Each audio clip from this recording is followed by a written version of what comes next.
In the meantime, the Nigerian Senate has passed a vote of confidence on service chiefs and assured them of continuous support of the entire National Assembly. President of the Senate, Godswill Akpabio, gave the commendation while briefing the media after a 9-hour-long closed-door meeting with the National Security Advisor, the security chiefs, and heads of intelligence agencies. Senator Akpabio said the lawmakers are impressed with efforts to tackle the nation's security challenges, but asked them to do more. He also called on the Minister of Interior to solidify unified security identification when NIN, BVN, and other database platforms would enable easy identification of citizens. Senate today held a closed-door meeting with the service chiefs, Inspector General of Police, and heads of security agencies.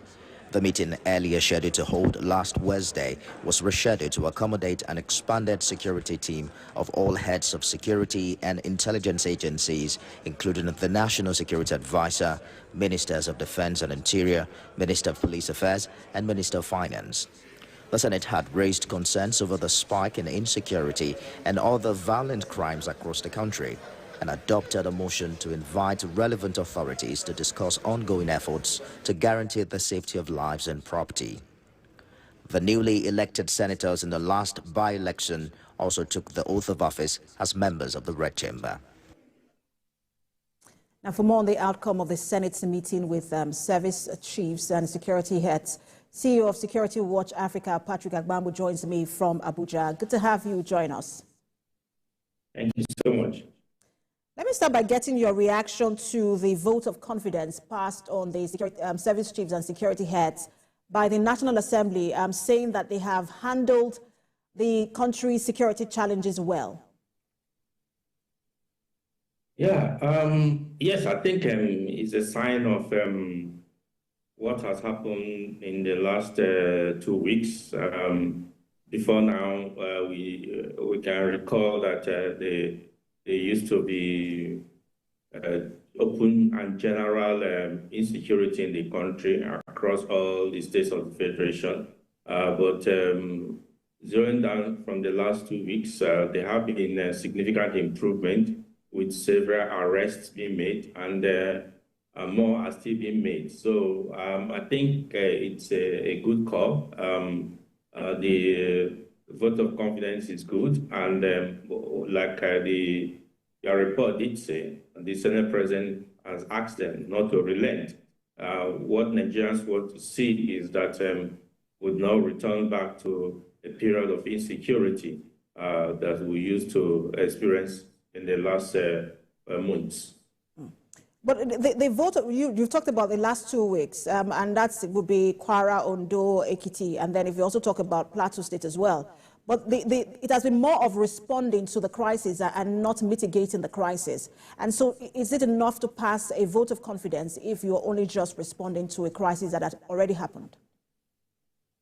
Yeah, thank you very much. I'm one of those who always campaign that we need to be proactive in our fight against insecurity in Nigeria. We have always been reactive, waiting until the crime is committed, and we start running helter-skelter, and there is mayhem in the country. People start crying before the security forces will rise up to try to arrest.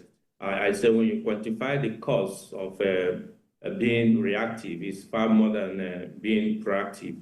But there are factors that will help a proactive system of security, and those factors seems not to be available in security architecture today. And one of those factors is having a very active and incisive, I would say, of intelligence group. Our intelligence sectors have not quite done much in terms of trying to expose these crimes before they are committed. Then, secondly, we have also not employed the use of the communities being our brothers' keepers, because when the communities report quicker of any impending problem, security challenges, then the security forces will be able to arrest it before it happened. So government needs to be able to invest in getting the confidence of the citizens to be more security conscious in terms of reporting crime before they are committed. Mr. Akpabio, I would have loved to extend that with you, because there are cases where, especially in Plateau, where they say they would have given security agencies the information, but they would not respond, and that attack would happen.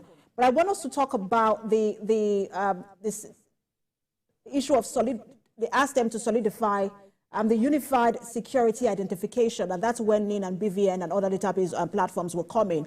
How significant is that, and how soon should that begin to happen? That should have been as soon as yesterday. It's something that the nation needs quicker. It will help solve most of the problems we're experiencing in all sectors, not only just in security. Identification is very, very important. The proper identification and a unified one is very, very important. I think that all the agencies and people responsible for that must act immediately. And talking about passing information, and let me just point out here that one of the challenges security forces are having in getting to places of crisis is accessibility. Government at the local and state levels have not done much in terms of providing mobility and making the roads motorable for security forces to reach out those crises. The just place you mentioned, I have visited that area. It's very, very difficult to access some of all these hamlets and all these communities, and it makes it impossible for security forces to get there with their vehicles, unless they have to go with leg, and start trekking, or with motorbikes. And this has not been provided. Motorbikes brigade used to be for the Nigerian Army. We need to see motorbike force squad in most of the security forces, so that they'll be able to get to some of all these inter areas that is difficult to access by vehicles. Until then, we'll be having this problem of passing information and the security forces not responding on time in those communities. But in terms of identification, it's very, very important that those agencies concerned must harmonize our data and come out with a single and verifiable data for Nigerians. Thank you so much for your time, as always. Always a pleasure. Thank you, CEO of Security Watch Africa, Patrick Akpabio. Thank you very much.